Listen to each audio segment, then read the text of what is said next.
And now we go live to our correspondent who is at the Independence Bridge where the road closure has been effected by the Lagos State Government. Bernard Akede is there currently. Bernard, how are you? Good afternoon. Please, if you don't mind, do give us an update on the situation.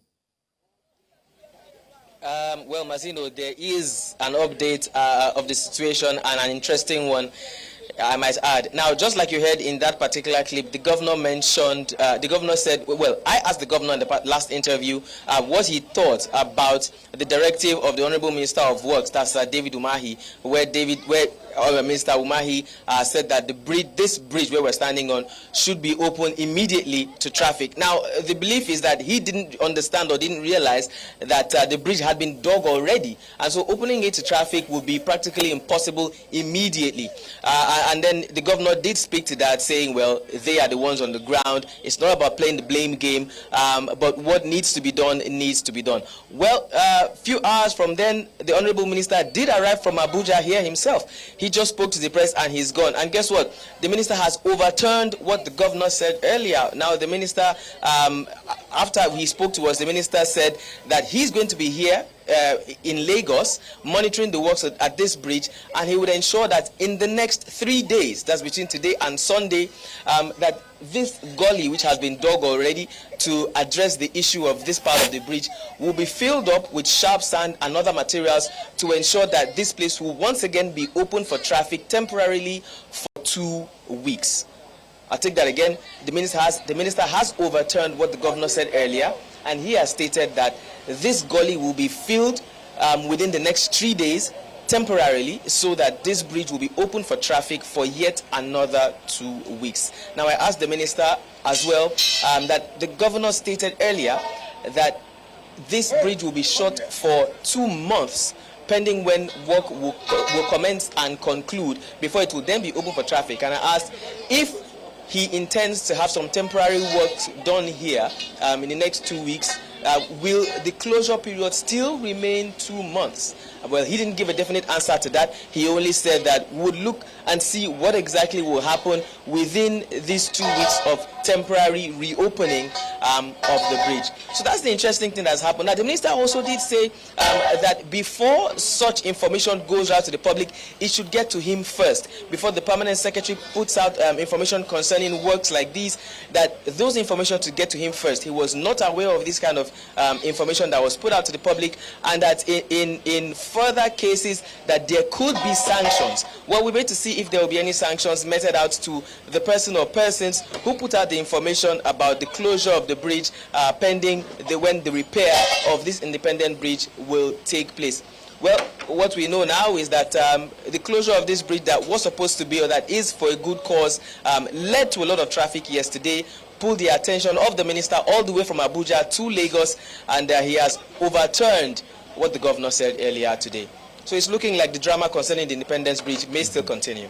All right, I've got one question regarding the traffic situation. What is the traffic situation looking like on the island currently? Well, I'd gladly say that the traffic situation has clearly improved from what we saw yesterday. Let me see if I can turn to my left now, so you'll see on the left-hand side of the bridge yesterday, that's the side of the bridge coming into the island from the mainland, CMS and beyond, was completely shut down yesterday, but you can see it's free-flowing traffic. You can even count the number of cars moving there. However, I'm being told that heading to the island, to the mainland, I beg your pardon, on the other side of this axis, that's from 3rd Mainland Bridge and beyond, that there's a bit of traffic there, but it's caused not because of the bridge entirely, but largely because it's close of day and rush hour traffic. However, what you can see on the extreme right there now is people going on foot. Ordinarily, you would have had vehicular movement on this axis heading into CMS, Echo Bridge, and all the way down to the mainland.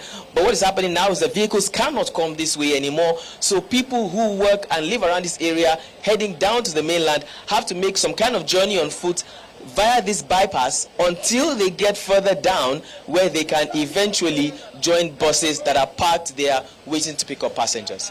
Now, Bernard, this is the path, this is the route where people coming from off of the rail actually would use to enter into the island. So it's very worrying to think that this is actually a small problem, or rather a very big problem when it comes to the traffic situation. However, Regarding the dug-up gully there on the bridge and the Minister of Works actually saying that it will be filled up, what about the concerns of safety of the bridge? Will that be pushed on to a later time or period? We already have noted that it was postponed for 3 years previously. So what happens if this, if the minister's words are executed? Sorry, Mazino, could you take that again? I didn't get the entire question. I'm going to summarize. I'm concerned for the safety of the bridge. If the bridge is being maintained because of safety concerns, and the minister wants to fill up that gully so that it will aid traffic situation, what happens to those concerns of safety? I want to believe that the minister is well informed and is a professional when it comes to things like this, because when he came, he was speaking to the chief contractor here, and he was giving his own suggestions as to what could possibly be done to ensure that, you know, safety measures will be put in place, and that whatever temporary measures he is suggesting will be best for commuters and for transporters. But I totally understand your concern, which also are my concerns. It's about safety.